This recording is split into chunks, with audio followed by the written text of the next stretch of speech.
तो आइए देवियों और सज्जनों, ये 7 दिन में 5 काम आपको करना है। 12 स्कंद, 335 अध्याय, 18,000 श्लोक का महान और विशाल ग्रंथ।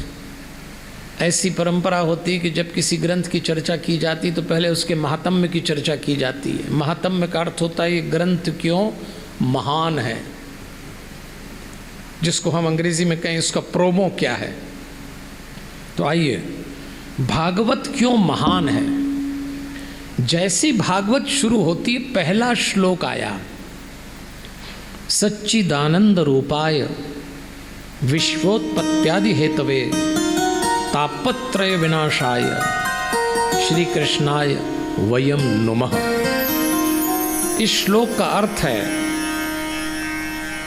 उत्पत्ति, स्थिति और विनाश के जो हेतु हैं, 3 ताप, आध्यात्मिक, आदि दैविक, आदि भौतिक को जो नाश करते हैं, ऐसे सत्यचित आनंद, ऐसे भगवान श्री कृष्ण को मैं प्रणाम करता हूँ। भागवत आरंभ हो गई। सच्चिदानंद रूपाय विश्वोत्पत्त्यादि हेतवे तापत्रय विनाशाय श्री कृष्णाय वयम नुमः। ये भागवत का पहला श्लोक है।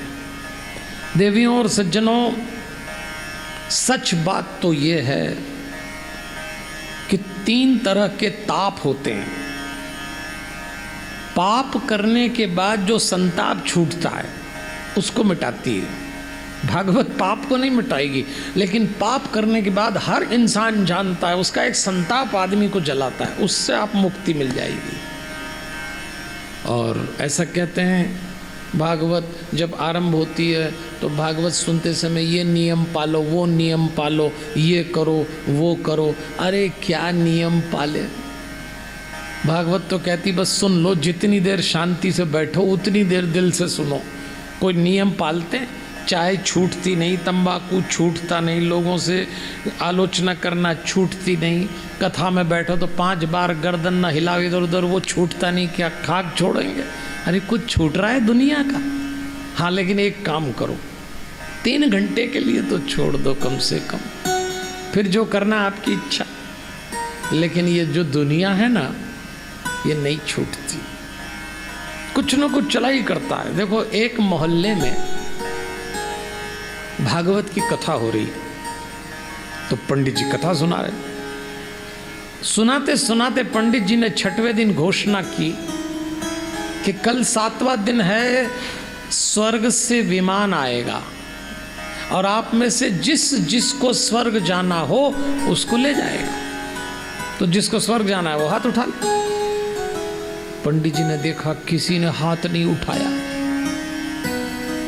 अरे पंडित जी ने कहा कथा तो बड़ी बढ़िया सुन रहे, 6 दिन से गर्दन हिला रहे हैं, कीर्तन कर रहे हैं, और स्वर्ग जाने का टाइम आया तो कोई हाथ नहीं उठा रहा। तो पंडित जी समझदार थे, उन्होंने सूचना में संशोधन कर दिया और उन्होंने कहा कल स्वर्ग से विमान आएगा, 2-4 दिन स्वर्ग घुमाएगा और वापस छोड़ देगा, जिसको जाना हाथ उठा ले। तो सबने हाथ उठा लेगी, ये पैकेज टूर ठीक है।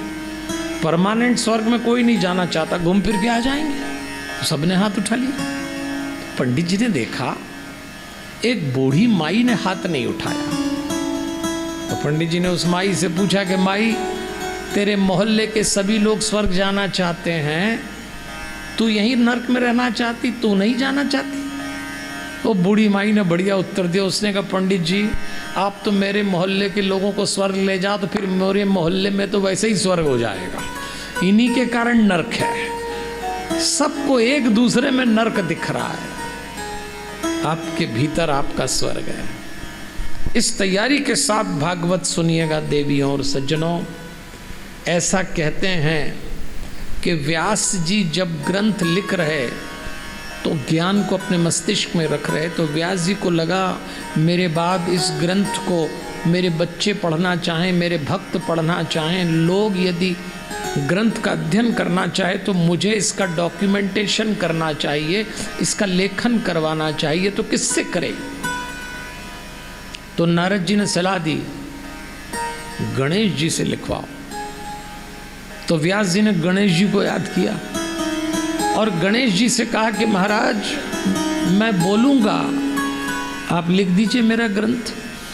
तो गणेश जी भी गणेश जी थे। गणेश जी ने शर्त रखी कि मैं लिख तो दूंगा, लेकिन मेरी एक शर्त है। और शर्त यह है कि आप बिना रुके लिखवाना व्यास जी। अगर आप रुक गए तो मैं चला जाऊंगा। व्यास जी भी व्यास जी थे। व्यास जी ने कहा तो मेरी भी एक शर्त है, आप बिना अर्थ समझे एक भी श्लोक लिख मत देना। ऐसा कहते हैं हर 100 श्लोक के बाद व्यास जी एक गहन कूट श्लोक की रचना करते। गणेश जी उसका अर्थ सोचते, तब तक व्यास जी अगले श्लोक रच लेते। क्या तो लिखवाने वाला और क्या लिखने वाला। इस ग्रंथ में अब गणेश जी आ गए देवियों और सज्जनों। और याद रखिएगा, गणेश जी बुद्धि के देवता नहीं हैं, गणेश जी विवेक के देवता हैं। बुद्धि तो आजकल हर एक में होती है।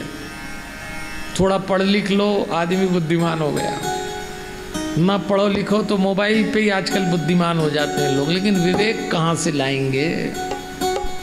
विवेक वो होता है जो बुद्धि से कहता है कि ये अच्छा ये बुरा, ये करो ये मत करो। आज विवेक की बड़ी आवश्यकता है।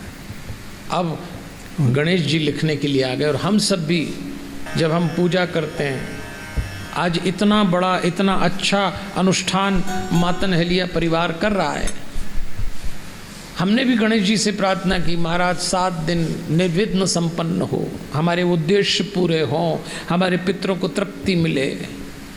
क्योंकि भागवत किन कारणों से कराई जाती? पितरों की तृप्ति के लिए, हमारा वर्तमान सुधारने के लिए और हमारे बच्चों का भविष्य संवारने के लिए।